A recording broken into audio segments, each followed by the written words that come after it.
Hey everyone, welcome back to the channel. Today, I'll show you how to put your iPhone 12, 12 Pro, or 12 Pro Max in recovery mode. This can be super helpful if your phone is stuck, unresponsive, or you need to restore it. Let's get right into it.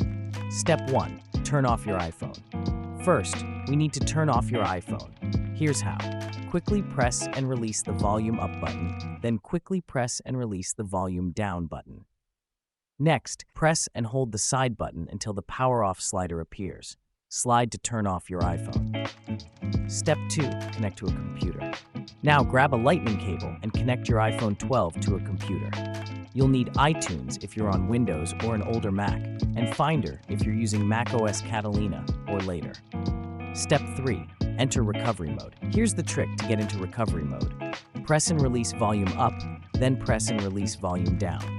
Then, press and hold the side button until you see the recovery mode screen appear.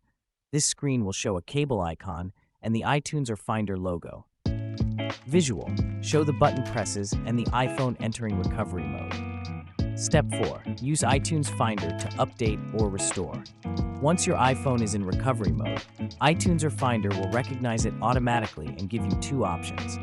Update if you want to reinstall iOS without erasing your data, or restore if you're okay with wiping everything for a fresh start.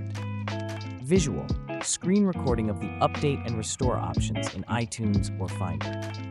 Important notes. 2 quick tips before you go. If your iPhone exits recovery mode by itself, just repeat the steps and make sure iTunes or Finder is up to date to avoid any issues. And that's all there is to it. You've got your iPhone 12 in recovery mode like a pro.